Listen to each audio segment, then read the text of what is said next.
Eu lembrei de uma história real. Eu li essa história num livro que está em inglês, Sunflower. Eu não falo inglês, mas eu pego o dicionário e vou me matando.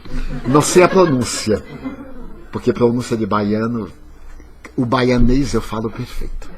O inglês, não reparem, é o sotaque de Cambridge. Cambridge, Bahia.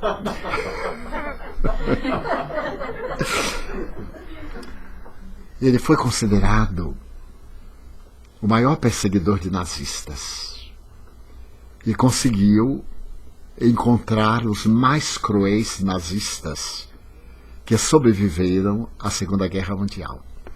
A maioria deles havia fugido para a América do Sul e ele conseguiu encontrar um dos mais cruéis, que levou ao campo de concentração de Auschwitz 1 milhão de judeus e os matou. Então estava homiziado em Buenos Aires e o grupo, por ele composto, conseguiu sequestrá-lo em Buenos Aires e transferi-lo para Tel Aviv, onde ele foi julgado e foi enforcado. Mas este homem tem uma história fascinante. Quando ele escreveu o livro Sunflower, que é autobiográfico, ele narra uma história quando estava no campo de concentração. Eu me refiro a Simon Huisenberg. Ele estava no campo de Auschwitz. Era um campo de trabalhos forçados e de extermínio. Ele viu seu pai, sua mãe, sua mulher, seus filhos, seus irmãos serem vilmente assassinados pelo crime de pertencerem a uma outra raça. E então o ódio que ele sentia pelo alemão em geral, pelo nazista em particular, devorava-o. E ele achava que se continuasse com aquele ódio, ele ia morrer. E o que os nazistas queriam exatamente era ser odiados. No discurso que Hitler fez em Nuremberg para a juventude, 50 mil jovens, façam-se odiados, que todos temam a cadência das botas das tropas SS. A nossa vitória é esmagar. Eu sou o braço da providência para justiciar a humanidade. Mas então Simon procurava atenuar, mas diante do que ele via, sabendo que ele ia ser a próxima vítima, porque era sorteado, dar um passo à frente ou ficar na fila, era o viver e ir para a câmara de gás ou continuar quebrando pedras. Certo dia, uma enfermeira adentra-se no campo em que ele estava e pega-o e diz: alguém quer falar com você. Ele teve um choque. E perguntou: mas quem é? Ela deu uma bofetada, porque não tinha por que explicar aquele suíno quem era. Ele disse: venha comigo. Ele sai do campo e vai para a outra ala, onde ficavam as tropas SS, as tropas encarregadas de exterminar a raça judia no mundo, a princípio nos países dominados, depois na Europa e sucessivamente. Era o genocídio programado, a operação final, apresentada por um dos 4 cavaleiros do Apocalipse de Hitler. Quando ele passa num campo, que era um campo de cemitério onde enterravam os SS, ele ficou emocionado de ver que sobre as suas sepulturas havia girassóis. Daí o título do livro mais tarde. Enquanto que eles eram entulhados em covas coletivas, quando não eram queimados, ou atirados nos fornos para serem destruídos. Ele foi levado a uma enfermaria do hospital.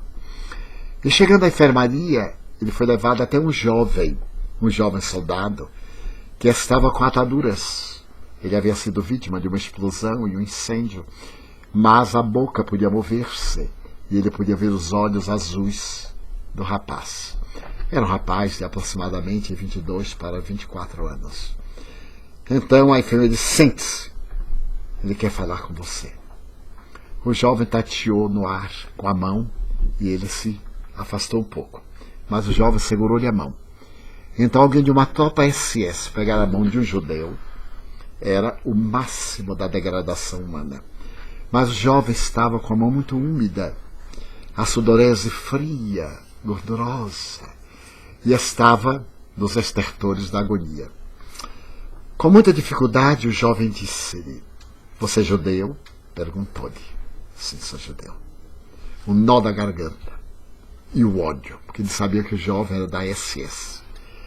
Então o rapaz declinou o nome e disse: "Eu quero me confessar, mas eu quero me confessar a um judeu." Ele automaticamente cerrou os dentes. O que teria aquele bandido para dizer? E o jovem começou a confissão. "Eu era uma criança muito boa. Era muito gentil. Meus pais, disse onde havia nascido, eram muito bons, eram cristãos. E minha mãe me falava muito sobre Jesus, que era judeu. Eu até amei Jesus.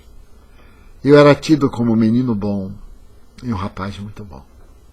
Aos 15 anos, eu ouvi o discurso de Hitler e me apaixonei. Minha mãe me pediu que não me filiasse ao partido nacionalista, o nazismo. Mas no arroubo da minha juventude, eu optei por tornar-me nazista. E aos 17 anos, eu me filiei às tropas SS para exterminar os judeus.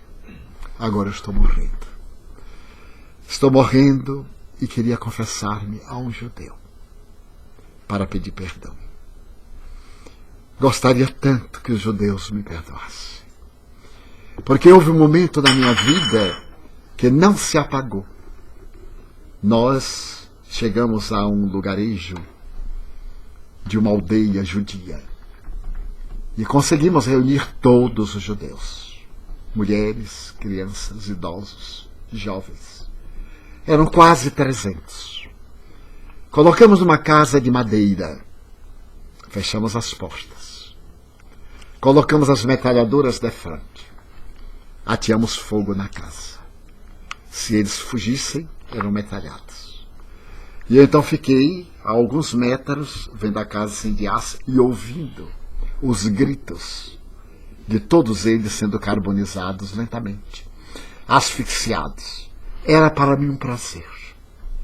Quando de repente do terceiro andar, eu vi um homem entre as labaredas carregando uma criança. Ele estava com as vestes em chamas, colocou a mão nos olhos da criança, que devia ser seu filho, e saltou no abismo. Então, com o fuzil, eu abreviei a morte antes de bater ele no chão.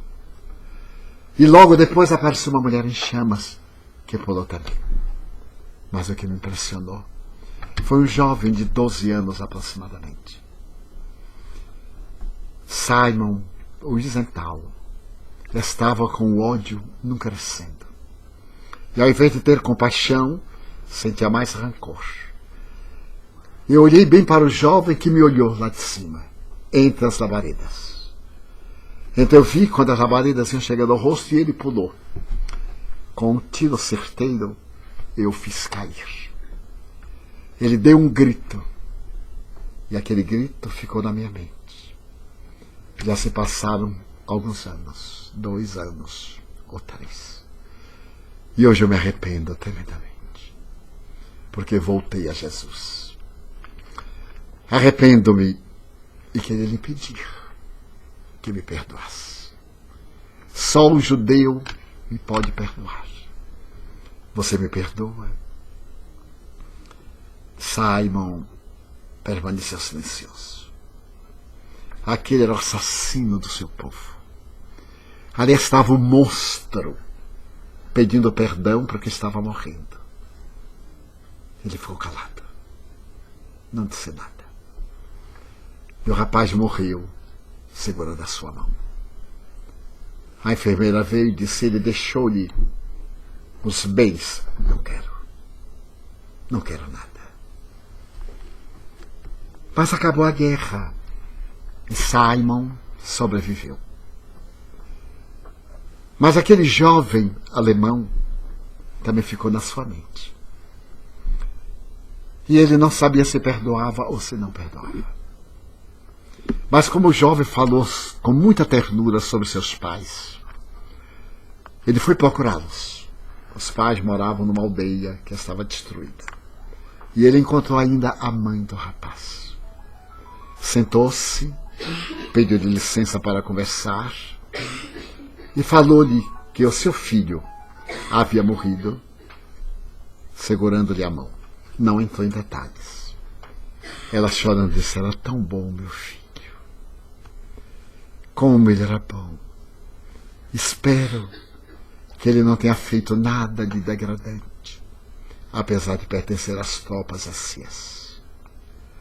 E ele então olhou para aquela mulher que via no filho a imagem da ternura, da bondade, de tudo que ela lhe havia ensinado.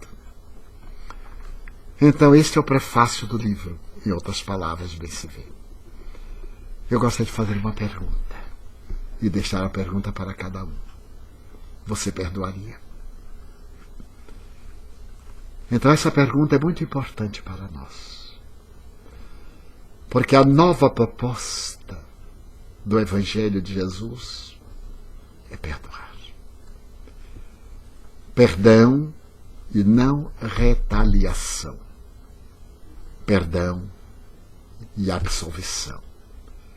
Nós fomos convidados para criar um reino de amor. E este reino de amor está centralizado numa linda frase de Dostoiévski, que ele coloca na boca de uma personagem no seu livro O Idiota. O mundo será salvo pela beleza. E o perdão é a beleza mais grandiosa, porque ela é filha dileta do amor. Seja qual for a injunção da vida, o perdão é terapêutico para a vítima. E a nós nos cabe sempre perdoar, para vivermos em